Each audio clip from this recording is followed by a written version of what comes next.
What is up, my peeps? Joshua Smith here with another GSD interview. So real quick before we jump into this badass, amazing content, I want to give our sponsors a plug that make all this possible. So our first sponsor is www.perfectstormnow.com. Front-end lead generation, real estate specific lead generation software. It's a brilliant branding site, lead generation site. Not only do we provide you an epic, amazing site, we coach you for hours every single month, you guys. We have private mastermind groups where we walk you through and teach you how to be a lead generation machine. So it's not just a website, it's a coaching platform where we teach you how to become a lead generation and a lead conversion to client machine. Our second sponsor is my personal mentorship program, my 90-day mastery bootcamp, right? So recently with the 90-day mastery bootcamp, we have added our alumni program. It's a $50 a month program that you have daily access to me in our own private Facebook group, right? We have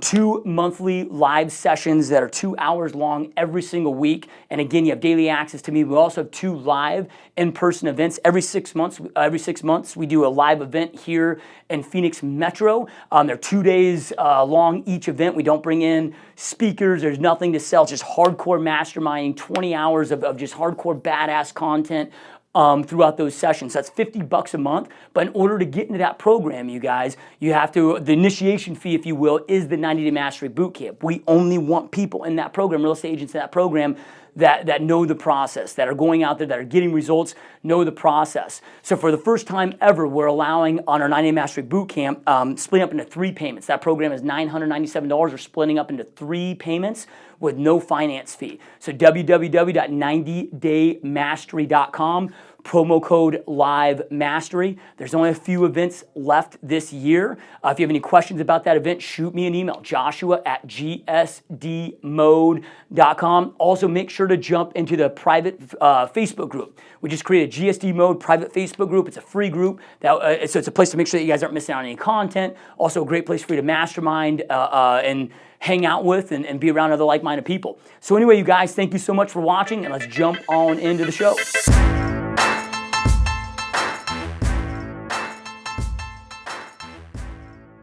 What is up, my peeps? Joshua Smith here with another GSD interview. Every single week, we interview top entrepreneurs and just straight up top badasses that are out there dominating their space. These are people that are not choosing to live a life of mediocrity, but instead to go out there and choose to create an epic life for themselves and their family. And today, you guys, got a special guest on the show, real estate agent up in Calgary, Canada, that's doing a lot of massive things, social media ninja up there in the real estate business. So really stoked and honored to have Sara Johnson on the show. Welcome to the show, my friend.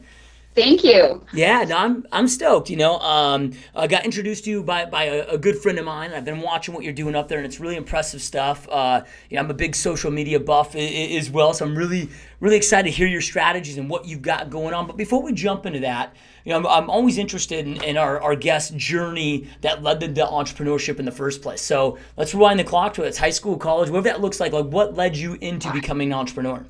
Oh gosh, we're going back quite a few years here. It's funny, if you had asked me when I was going to university, I put in a good 4 years, if I would be, dealing in real estate 10 years down the road, 20 years down the road, heck no. It wasn't even anything that was on my radar. I went to school for environmental science. I was a book nerd, like science, very factual based, this is what it is. And I had continued my journey doing that. I had, gotten into project management with junior exploration companies. I got to explore some really cool areas of Northern Canada and down in South America. And I actually really loved what I was doing. But I hit a certain point in my mid-20s, and I know that seems young, but I had hit a point where I knew that what I was doing wasn't going to be forever. And not only was it not going to be forever, but it wasn't going to be something that I could retire on. So I started reading, and I started with Rich Dad, Poor Dad. I started with those series, and I got into it a little bit and thought to myself, you know what? I need to get into properties. I need to set myself up, or else, today's day and age, we don't have what our parents had. Both of my parents belong to a union, and so they're able to retire. Even that at times is a little on edge at the moment, but I knew that I would never have that for myself. And so I got into real estate just kind of for fun. I wanted to invest in properties and have renters and tenants and get land. I had horses. And it's nice to say that and think that. It's another thing to go out and do it. So first step first, I thought, you know what? I'm going to get my real estate license. It's just going to be for fun. It's going to be on the side. I'm probably not going to like it, but it will help further my education. I like to learn. So I got my license and I started to get a couple of clients. Now, this was a long, hard process. I lived in a city where I didn't grow up. I didn't have friends or family here. I got my real estate license and I got 1 or 2 clients within the first year. I was by no means busy. I wasn't killing it. I wasn't doing anything, but I came to realize that I actually really loved it. That excitement, that thrill, that opening your mind to whatever could be possible started to come to me. And I made a decision. And I made a decision about 1.5 years into real estate that I was going to quit my full-time job, what I had gone to school and university for, and just do real estate full-time. And so that's sort of how, a roundabout way I came to it. And I haven't looked back. I've sort of peeked back, but I haven't completely looked back. Yeah, I love it. So I know you got in the business. It's been about 10 years. I think we got licensed around the same time, 2005, 2006. Yep. So you kind of dabbled a little bit while you were doing your full-time career. And then when you went full-time into this and left that career, the statistic is 90% of agents drop out in the first 3 years. It's very, very tough to make that transition and go full-time. What were some of those initial challenges that maybe you had that you didn't expect to have, or when you transitioned full-time that arose that you had to overcome? Well, I was terrified. All of a sudden, you're not getting a paycheck every 2 weeks. You are not only not getting a paycheck every 2 weeks, but you might not get one for 3 or 4 months. So it's great to go out and say, okay, well, I sold a property. That's fantastic. But you're not actually getting paid for that until well after possession of the property. So trying to figure out money was a big, big issue I had. Trying to say, okay, in my mind, I have this amount, but I actually have absolutely nothing. Trying to figure out that this is a business and that you have to run your personal business like a business probably took me a good 5 years to figure out. So you've got to keep, they say invest in yourself, but it's really invest in your business and you're creating and growing something. When I quit my job, Calgary was actually going through a real estate boom. So while it wasn't easy to get clients, it was a heck of a lot easier than, say, it is now. So we were going through a boom. Well, you know what happens every time there's a boom, there's a bust. So about 3 years after I got my license, we were in for a big bust. The market completely collapsed. There was very few deals happening. There was a lot of inventory on the market. And it was, it's feast or famine. And we were definitely within a famine. So learning that long-time budgeting, those long-time goals, I learned the hard way. It was the school of hard knocks for that. It was a down and out. And I think, you mentioned the statistic of 90% of agents are out within the first 3 years. During that time, it was probably close to 100. Yeah. It was tough. Yeah. So I know that today you specialize in a lot of condos, but I know Calgary's got a mix. You got a lot of condos, but you got a lot of single family attached. What drove you more to the condo market? I think it was just where I was in my life, right? You realize that you attract certain clients, and not only do you attract them, but they're actually the ones that you really want, because you guys, you've got a lot in common. You can kind of see where they're coming from and vice versa. And building that relationship is really important. So I got my condo designation pretty early on in my career, just because a lot of people start out when they're purchasing properties. They start out with a condo or a townhouse and slowly make that progression and that move into single family housing. So it just seemed like a natural progression and choice for me, which is why I did that. For a while, I went back into primarily single family homes. It wasn't a choice, but I'm very client based. So whatever they're doing, and I just make sure that I've got all of the proper education to back up whatever I'm helping my clients with. Yeah, love it. So in that downturn where you had, almost 100% of the agents dropping out, and, Phoenix was one of the markets that got hit really hard too. What were some of the things that you did that helped you not become the statistic and go out there and not just survive, but continue growing your business during that tough time? You know what? I didn't grow my business during that tough time. It was, like I said, school of hard knocks.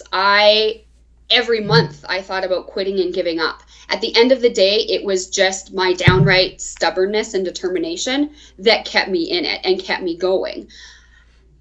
A 1 year recession. Now, we got hit hard, but it was only for a year, maybe 2. I was out of it for a good 3 to 4 years. Now, when I say out of it, I was making a base wage. I wasn't growing. I wasn't looking at the market positively. I was pretty negative, and it took me a long time to get out of that. So it was really just downright grit and determination. It was not seeing the bigger picture. That's something that in hindsight I realized, which is why it took me so long. And some of it was just luck and having some great clients. Yeah, so two questions there. When you say you're thinking almost daily about giving up, right? Like, what kept you going, even though you're in a bad mental state, kind of depressed, kind of down? Like, what kept you going? And then what was that like turning point, if there was a turning point, that you started looking at it, the big picture, and had that mindset shift?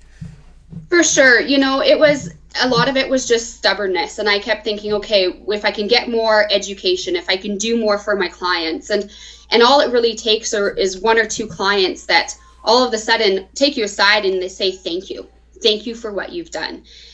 And that appreciation and positivity just kind of, you get that injection, and then you start opening your mind up to what can happen. Now, when our market had kind of come back and I started to see, okay, this was the market, but that was my problem. I was blaming it on the market.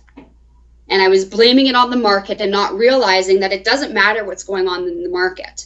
Whatever's going on out there is one thing, but what's going on in my head is a completely other. So I started to take more education. I started to learn quite a bit more about how all of this works together. There's a great program actually down in the States that I took that helped, give me a big kick in the butt, is what it comes down to. And that's when I started to see the bigger picture again.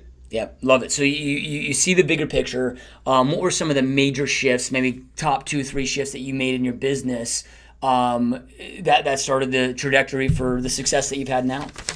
Really, and it's treating your business like a business. And not only that, but giving myself a very structured schedule. So instead of, hey, I'm in real estate, I get to sleep in until 8, 9, or 10 in the morning, forget it. I'm up every morning at 6. I'm going to the gym. I'm writing down my affirmations. I'm sending thank you cards. I'm sitting there and structuring out my day, and I'm treating it very seriously. And as soon as I made that jump and that change, everything else started to fall into place.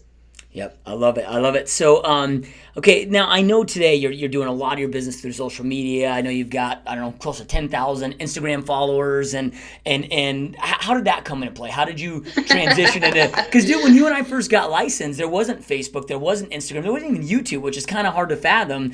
But at what point did you get so deep into social media? Well, a year ago. Okay.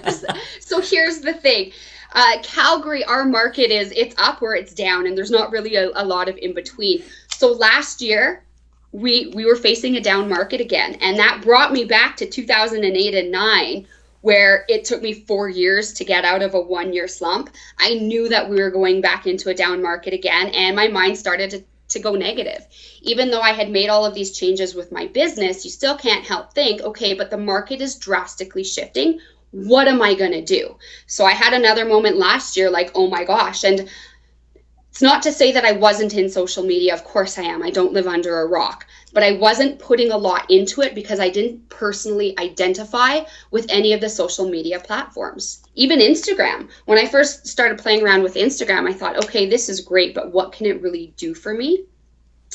And then I decided, you know what? I'm going to give myself some time, and I'm going to try to figure this out. So when I first started with Instagram, I actually used it business-wise as a motivating tool for me, because by then I knew that if I could stay motivated and stay active, that I would continue to stay busy. Forget what's going on in the market, that the bottom's falling out. I need something that is going to self-motivate me. And so that's essentially what I started using Instagram for. It's been life altering and kind of changing. There were a few key moments within that story that really kind of opened up my mind even more, but it was just a lot of determination to begin with. Yeah. So trial and error. Yeah, I love it. I love it. So let's go into a few of those key moments that you're talking about there. But then also, I really love to hear because a lot of people are like, well, okay, I've got I got this Twitter thing, I got this Facebook thing, I got this Instagram thing, but how the hell do I even use them to really go out there and generate business? Right? You're posting things about your kids or whatever it may be, but how do I get business? So maybe go through those key points for you, and then after that, we'll kind of follow up with, hey, if I'm brand new with 2 followers, how do I build it? Perfect. So the first thing is just to start. Whatever you're doing, just start. And just start posting and wherever it is. If you're on Twitter, Facebook, Instagram, Snapchat. Snapchat's something I really didn't understand or get, and I'm slowly understanding what's going on there. But just start with something. If I go back to the first few posts that I made with Instagram, they're horrible. They're disgusting. They're embarrassing. But I keep them on there because it's a good reminder for me. So start with anything. I don't care what you post, just put something up there. Yep. So okay, so you get started. Now today, I don't know where you're at, but I think it's close to like 10,000 followers, local followers that are clients or potential clients. So what does that look like? Like what you say get started, but what are you posting? How frequently should you be posting? Is there too much? Because we don't want to be like in your face, give me business, that person either, right? No, of course not. And just a little bit of a history there. A lot of my followers are actually realtors. A lot of my followers are realtors from the States. So it's interesting to see that. And I think I've kind of struck a chord, not on purpose, but just by being me, showing my ups and showing my downs, showing the other side, the frustration, right? My handle is Adventures in Real Estate. Like, this takes up and consumes our entire lives. Being an entrepreneur in anything that you do is going to take up your entire life. You're always doing or thinking something. Yes, I can go on vacation, but I'm still thinking, what's next? Where can I go and what can I do? So you're starting with something. You start to get these followers. I have broken down when to post, what to post, but you still have to make it authentic. At the end of the day, it has to be you. So there are robots, there are computers, you can plug things in and they're going to come up with automatic content. But the reason people follow things is because of you. So your personality has to shine through. So it doesn't necessarily what you're posting, especially at the beginning, but make sure it represents you. And I stumbled upon that by posting something that I probably wouldn't have if I had not been drinking and completely and utterly frustrated at the moment. Luckily for me, it worked out well, but it hit a nerve, and it started to make me realize a few things. So, during the days, I like to post either first thing in the morning. So think about it. When do you go on social media? You go on social media as soon as you wake up. A lot of times we're still laying in bed and we're playing through our phones. Second time you look is generally you get to the office, you've done a few things, and it might be that weird time right before lunch. You're looking then. The third time, before the end of the day, before people leave the office, what are they doing? They're on social media. The fourth time is that evening hour. So maybe the kids have gone to bed, you finished with dinner, all of the activities for the evening are done. Maybe you're sitting down to watch TV or you're getting ready for bed, and that's kind of the fourth time. So I tend to post during those times, unless something happens and I just get so excited that I have to throw something up right away. But you want to post when the most people are actually following and looking, especially with all of the algorithms, which we can probably get to a bit later, that Facebook and Instagram have now. Yeah, I love it. So when you're posting that frequently, I mean, is you have a combination as far as, again, I mean, how much should be real estate, how much should be personal, so then people just aren't burnt out of, okay, look, we get it, you're in real estate, we'll maybe give you a call, right? Like, is there kind of a balance? For sure there is. Now, that being said, my Instagram account is business, right? Business is life. People follow me for that. If I post too much personal stuff, I notice people start leaving in droves because they're there for a certain content, and that's the content that they're there for. Now, getting back to the personal side, you do have to post a picture of yourself, or at least be in one of the pictures every third to fourth post. You're bringing it back to who you are as a person. If you're just posting quotes all the time, if you're just posting, hey, this is my new listing, like, that's great, but it's not very exciting. It doesn't draw people in. It doesn't cause, any interaction to happen. And interaction at the end of the day is key. So it's not just the likes, but it's the comments, and it's replying and responding to the comments and starting a conversation under those posts.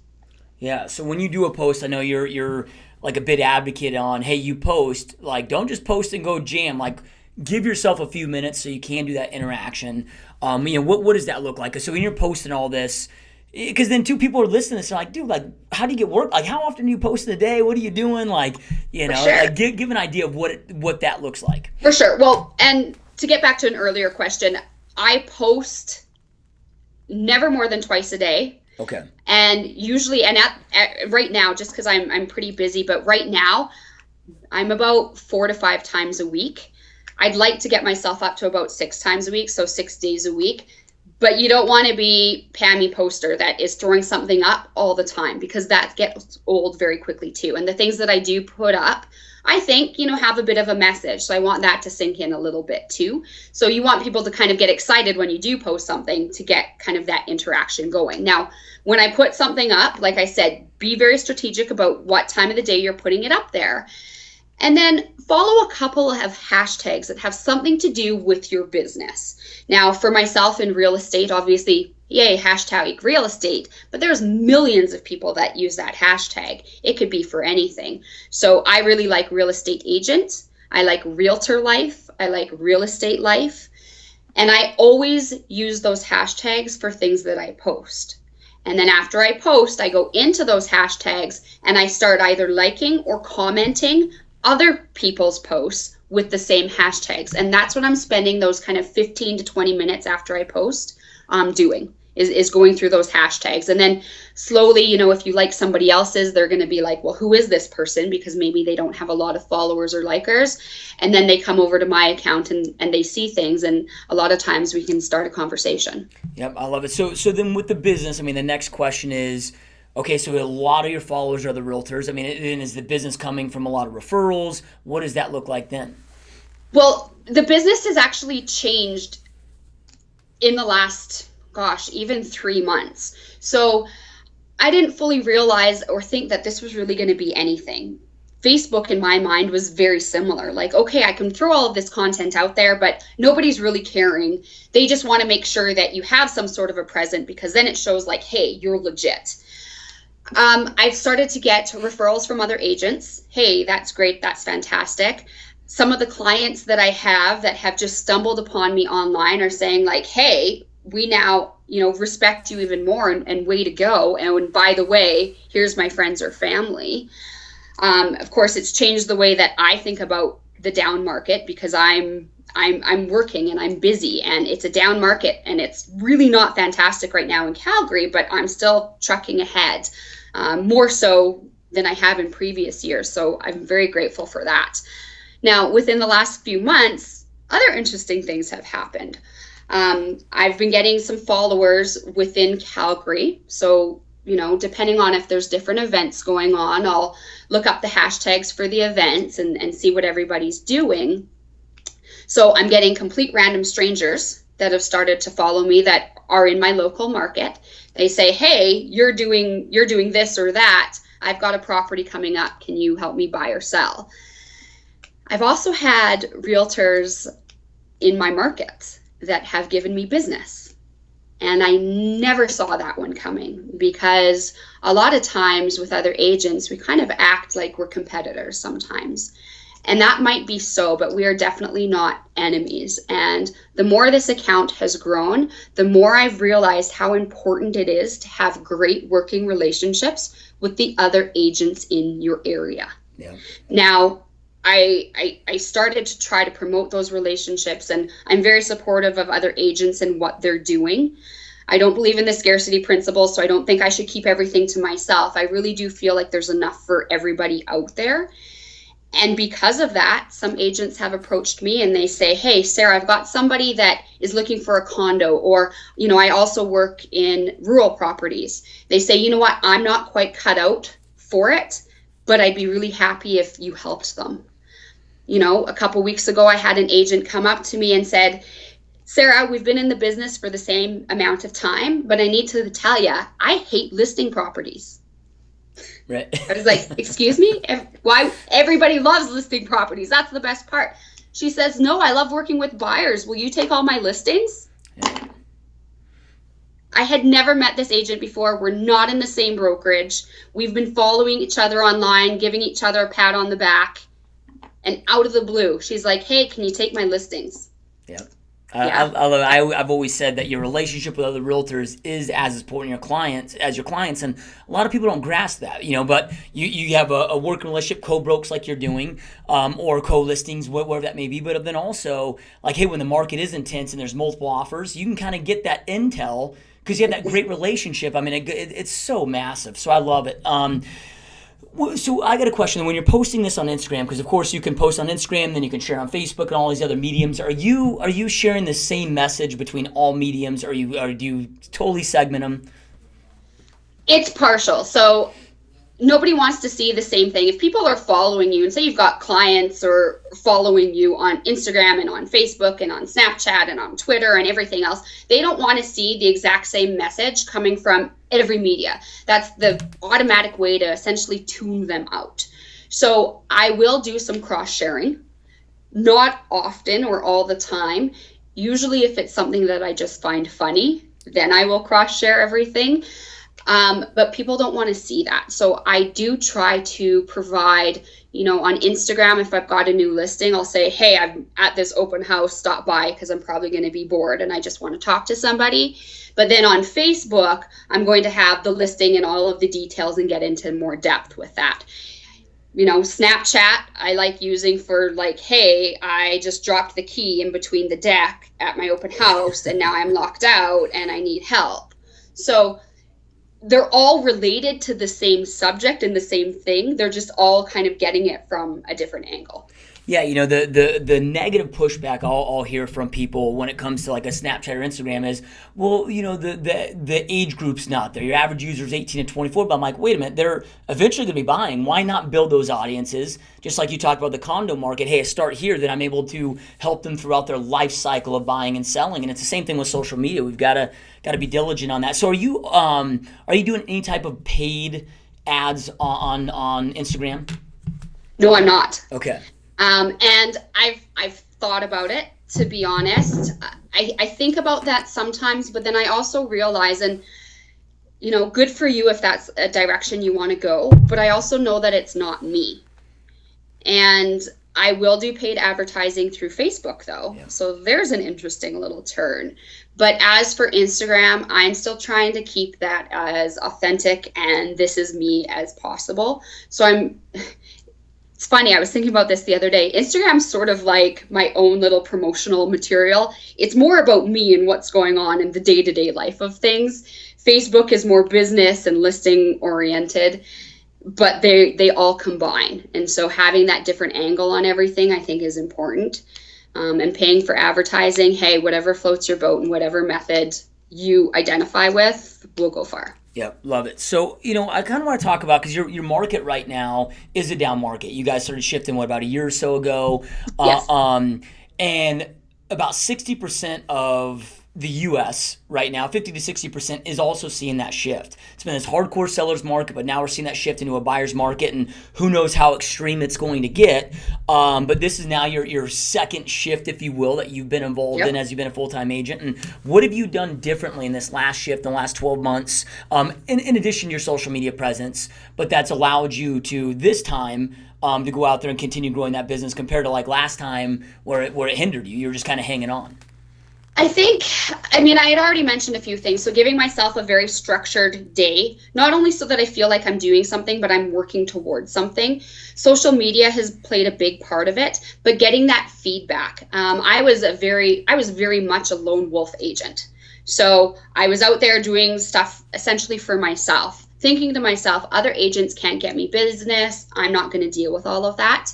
I've become a lot more open.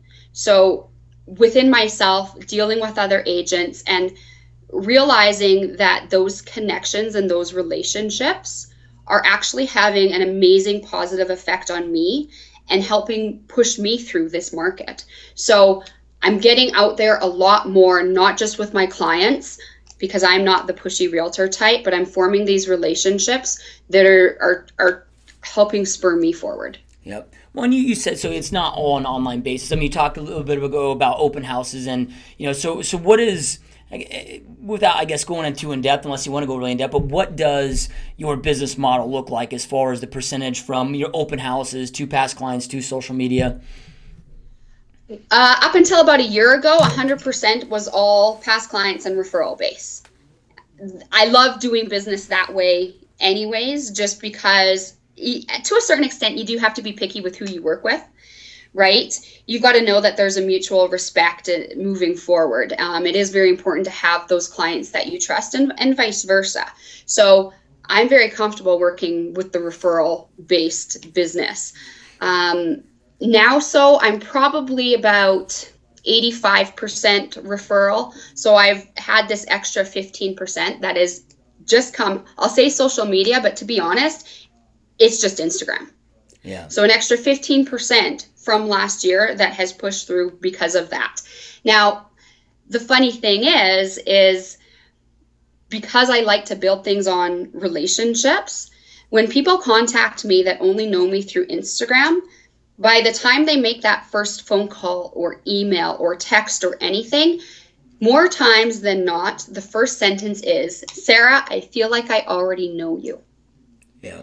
That's music to my ears, because if they feel like they already know me, then they know what my personality is like, and the chances of us working well together is exponentially greater than if it was a cold call or somebody that called me off of a bus bench or something like that.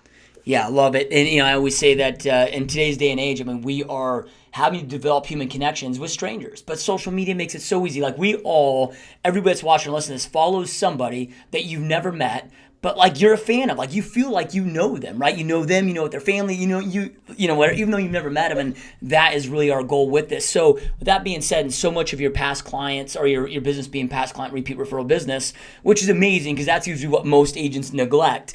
Yeah. Do you have a strategy where you friend request them at a certain point on Facebook or Instagram to make sure that you're utilizing that to stay in touch after the transaction? Not necessarily. Now, at the bottom of my emails, which they get incessantly from me, it will say, hey, follow me here, here, and here. I'm not pushy about it, though. I actually like it when they just stumble upon me.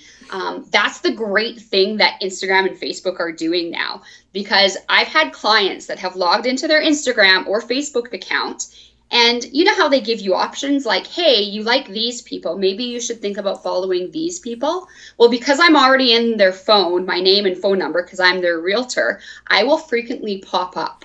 So then they just stumble upon me and then spend however much time looking through my feed saying, wow, I didn't even know you were doing this. But client communication. So yes, it's there kind of in my email. I am not pushing it. I am not friend requesting them because, let's be honest, I think that might be uncomfortable for them. I don't want them to feel like, hey, I have to share my baby pictures with you unless they request me first, and then I'm all open for it. But I do communicate with all of my clients, so present and especially past, very frequently. Yep, love it. So you talked about being yourself and being authentic, but some days we're like, we just want to tell the world to F off, and we're like in a negative state.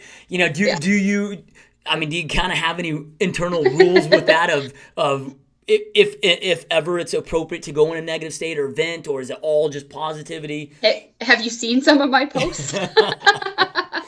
So and again, because again, we talk about being authentic, and it's just how far can you push the envelope? It comes with the territory. This is our lives. We are doing this because we're passionate about it. We love it, but also because we eat, breathe, and sleep this. Yeah. So I keep telling myself that I need to have more boundaries with this. I think I'm a pretty nice person, so I'm not going to get on there and rant and swear and say I don't like this person and blah, blah, blah. So you kind of censor yourself to a certain degree. But if something is really bothering me, I will air it. Now, it's way easier and you feel better about yourself if you air it on Snapchat, because somebody can watch it and then it disappears and it's gone and it's like it never happened, than putting it on more of a permanent form of social media. You always have options. But yeah, try not to get too negative. But let's be honest, we're humans. We all feel the same way. And the post that really took off for me in this was not a positive post. It wasn't like, hey, everything's coming up sunshine and roses. Like there's unicorns everywhere and the world is perfect. It was I had a horrible day. Life sucks right now. And so this is what I'm doing. Yeah. But again, I mean, it develops that connection because, I mean, people want to do business with people that they feel are like-minded, right? When they see the real you, you know, it's not just like the realtor that's all stuffy, you know what I mean? So, love it. So, have you started incorporating, or do you incorporate YouTube and YouTube videos and community videos? And I do. Now, YouTube is not something that I've delved into a lot, just because I feel like I'm kind of an awkward human being in video. And so it would be more of an embarrassment than anything else. Now, I use YouTube to promote my listings. So I'll have listing videos for all of my listings. Not getting a lot of traction, I'm not going to lie, because they're boring and they're very realtor. It's something I'd like to explore more to see if I can put my own touch on it. But I feel like it would be very awkward for people to watch. Yep. Love it. So, you know, one thing I'm interested about is because I know you do so well with your past clients. And I mean, the stat that's out there is 88% of buyers and sellers said they love their agent, would use them again. Only 11% ever do a repeat transaction because they never hear from their agent again. And you've done a really brilliant job with staying in touch. And you talked about they get a lot of your emails. You know, so what kind of communication are you sending and how frequently to make sure that you don't neglect those past clients? It's not just email. So here's the thing. I've got a rule that I need to be in touch. So I have to have touches with all of my clients at least 8 times a year. Yeah. So I've got my client database and I've broken it down into, you know, my A, B, C, and D type clients. Every single one of them, I need to have 8 touches. So sometimes it's just, hey, I've driven down their road, and then send them an email saying, hey, I was thinking of you. Every morning I write out 2 cards. So sometimes you're like, who should I contact now? So a lot of times they will get something in the mail from me. A couple of times a year, I send them tickets to, we've got, you know, these show home type deals that come up, these home and garden shows and that type of thing. So I always send them tickets to that. They always hear from me around Christmas. They also always hear from me on anniversaries. So, you know, it's gotten down to the point where I actually do 1 month anniversary, like, hey, can you believe you've been in your property for 1 month? And then after that, it's yearly. So they're hearing from me on their actual purchase or sale anniversary as well. So I think some people might be sick of me, but it also means that you're top of mind. So they are hearing from me all the time. Yep, I love it. So I'm interested that you talked about, okay, now you've got a schedule, and you talked about working out in the morning. And I mean, what we find some of these successful people have a dedicated kind of daily routine that they follow to put themselves in the right state of mind, physically, mentally. What does your morning routine look like, and what does a typical day look like for you? Which I know is kind of tough, but I know. Well, and every day is different, right? It's funny. When I first got onto Snapchat, I played around with that. I was like, you know what? I'm going to do an entire day. I'm going to snap my entire day, something that I'm doing throughout the day. Every time I'm doing something, which is funny because in real estate, I mean, my day can completely explode and go sideways at any given moment. But I do find that if I wake up nice and early, I get more done, I feel more accomplished, and it puts me in that right state of mind. So in the morning, first thing, I mean, I've got a dog, so, you know, take him for a walk, and then I'm going to the gym. I come back and I'll have, you know, a shake or something, and I write down essentially lines, but I write down my affirmations. So 25 times I write down whatever my affirmation is for that 90-day period. So every 3 months, you know, I am happy making X amount per year. I am happy selling X amount per month. I am happy, like all of these things. And it's just really kind of ingraining it in your head. After that, I write out 2 thank you cards. So it can either be, you know, thank you, thinking of you type thing to previous clients. It can be family. It can be friends. I send notes to every agent that I've worked with after the transaction's done. Correction, there were 2 agents this year that did not get notes. But you like to try to, you know, and it's not just posturing and saying, oh, hey, this was great. I actually spend that time to try and be mindful of what I'm doing. It's been very difficult for me not to pick up my phone first thing in the morning and get right into my email. It's a work in progress, but I do have a goal not to open my email until at least 8:30 in the morning. Yep. Ask me how many times I've done that this year. 4. So how early are you waking up to accomplish all this before 8:30 in the morning? I'm trying to get up by about 5:45. Okay. So it's not too bad, but it's done amazing things for my mental state as well. I need to go to bed earlier. I know now that I need 7.5 hours of sleep. If I get more than that, then I'm tired. If I get less than that, then I'm tired. A lot of that was just kind of trial and error. Easier said than done sometimes, but my Fitbit has been a great little reminder for that. And it's just been, you got to think about all of these things. You've got to be very mindful. Yep, I love it. So, you talked about a lot about growth and self-development, and how important is self-development to you, and what does that look like on a daily, weekly basis for you? It's everything. The only reason why I'm still here and I'm still in this business and I still have a passion for it is because I'm going to keep learning. I'm going to keep seeing what's out there. I need to keep growing. I came up with a saying when I think I was 12 or 13 years old, that who I am today is not who I was yesterday or who I'll be tomorrow. So that development means everything. I'm always taking courses. I'm always taking classes. I fall asleep best if I read before bed. So I'm always picking up, arms reached. I've got 2 books that are my next hit list to read.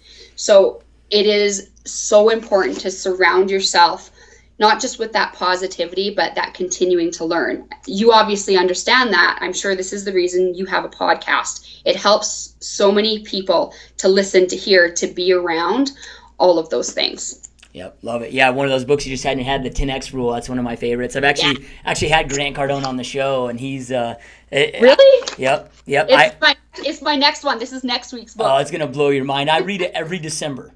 I've probably read that book now like 11 times. I mean, it'll blow your mind. So, no, I love that. So, let's say something happens, or let's just say hypothetically that you leave Calgary and you transplant your real estate business here to Phoenix, Arizona, right? Yeah. So you don't know anybody, you're brand new, don't know anybody in the area, but you have all the knowledge that you've learned now over the years. Like, what's the first thing that you would do to come down here and start growing your business, starting from scratch?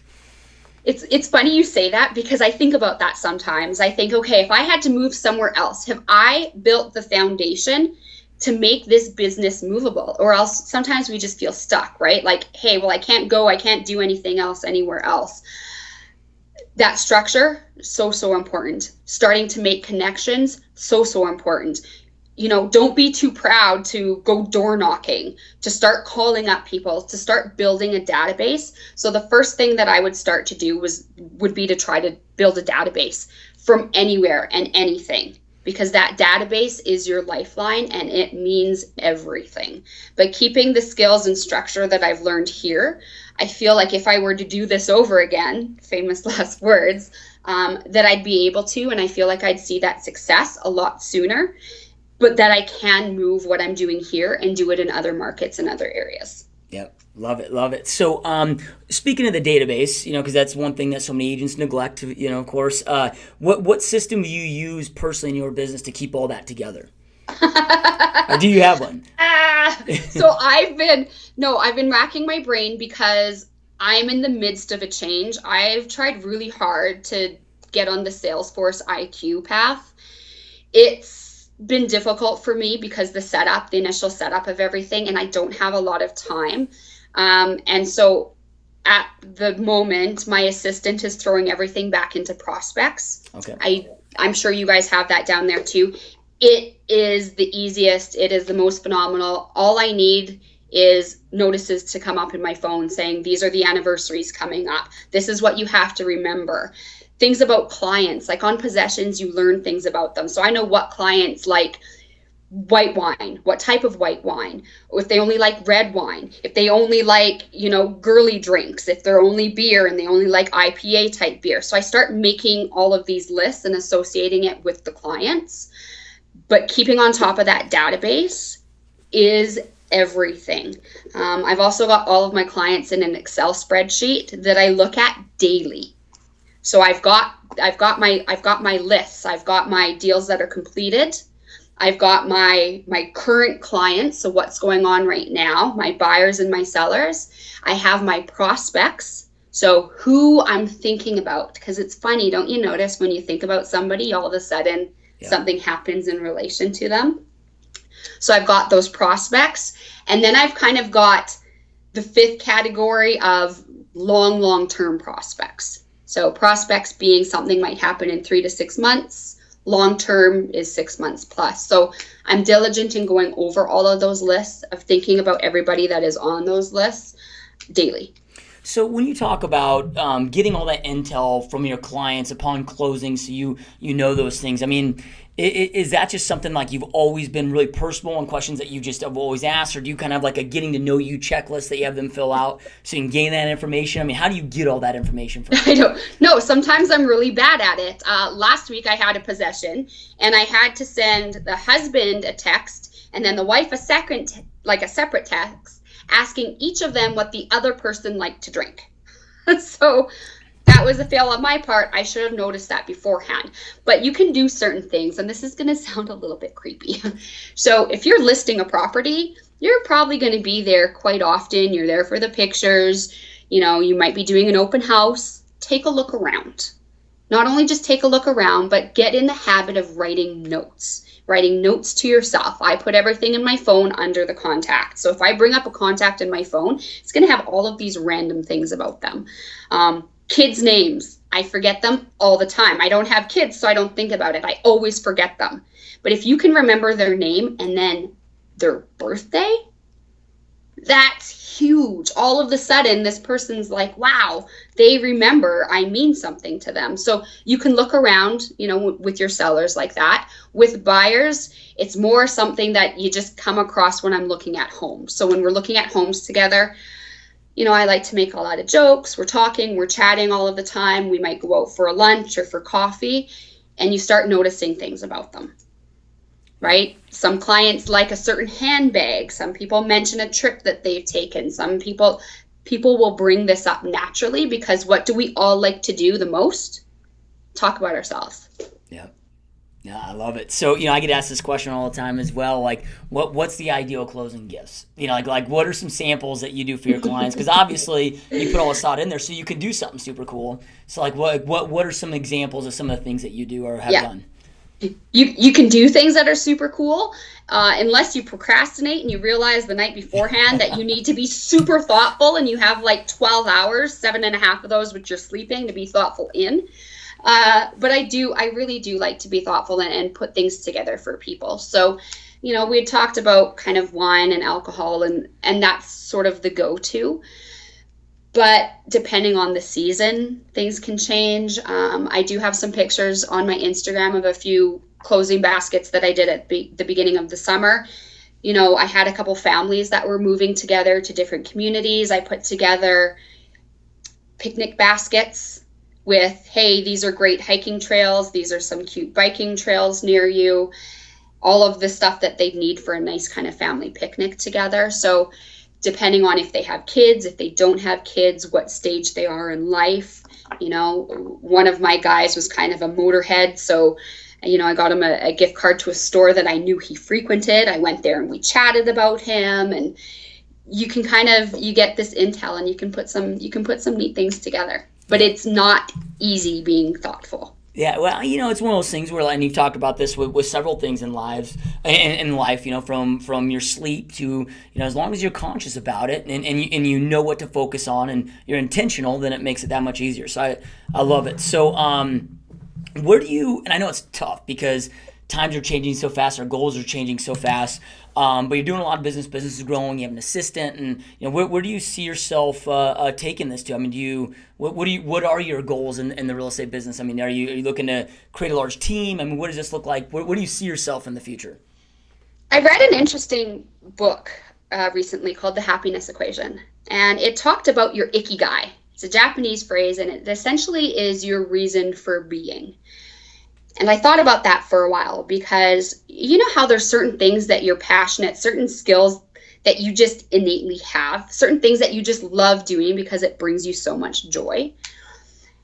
part of this business I love, and let's face it, some of it I don't. So I was really thinking about Ikigai, like, what do I want? What am I here for? I realized that I really like doing things like this. I like kind of spreading the word, starting fires, bringing passion within people, helping them, training them. I get a lot of calls and emails and texts from agents in my own city that want to sit down for coffee, want to pick my brain about something. I'm always up for saying yes to that type of thing, because if I've got some knowledge that they need or could help them on the way, that's what I want to do. So long-term goals, I have about 8 textbooks right behind me right now. I'm going to finish my broker's license so that I can have a team and a brokerage that shares some of the same fundamental skills that I do moving forward. I think our industry gets a very, very bad rap. I think that sometimes us ourselves within our industry promote that bad rap. And I think that times are changing. If you are not providing a service, people can now do things themselves. And, I'd like to help that along its way. So being open about things like this, I haven't neglected to not answer any questions. I'll answer any of them. But I would like to have a brokerage of like-minded agents moving forward that are known to be, open and honest and enthusiastic and knowledgeable about what they're doing. Yeah, no, I love it, and I can see the mentor, the coach within you. The trainer, the coach, the mentor, and it's awesome. You definitely have that gift. So, just so we have a massive realtor base that listens to this podcast, as well as other entrepreneurs, right? So, what's the best way for them to, if they want to follow you on Instagram or reach out to you on social media or learn more about you? What's the best way to reach you? Whether it's just they want to see what you're doing, whether they have referrals they want to send, whatever that looks like. Yeah, of course. I'm pretty much Adventures in Real Estate YYC everywhere. So you can go onto Facebook, you can search Adventures in Real Estate YYC. You're going to find me on Instagram, on Snapchat, on Twitter. You'll find me that way. Awesome. So, I started this podcast. It's going on about 18 months ago. And the reason I started it was because there's so much information that gets just puked all over us all day long, right? Most of it's smoke and mirrors by people that have never done it. And this applies to every single business. And I was like, hey, let's create a space where we actually interview the doers. People like yourself that are in the trenches, that are actually out there creating business, and share what you're doing that works, to share it with our audience so they can go out there and have success as well. So with that being said, everybody that's watching and listening to this is watching and listening because they want to go out there and create an epic life for themselves. So do you have any last words of maybe inspiration, motivation that you like to leave them with so they can go out there and create the life they know that they want and deserve? You can do it, and start right now. Yep, I love it. Love it. Yeah. Just do it. I couldn't agree more. I love it. Powerful words. So, and to those that are watching and listening, I know I end every podcast with this, you guys, but information without implementation is just the start of delusion. Information is no longer power. It's executing and taking action on that information that creates power in your world. So Sara shared so many just amazing pieces of information, so many golden nuggets with you guys today. Take something that you learned, go out there, take action on it right now, so you can go out there and create that life that you want and deserve. Make sure to follow Sara on social media. And Sara, thank you so much for being here, taking time out of your busy day. This has been a great time, and I really appreciate it. Anytime. All right, you guys, we will see you next time.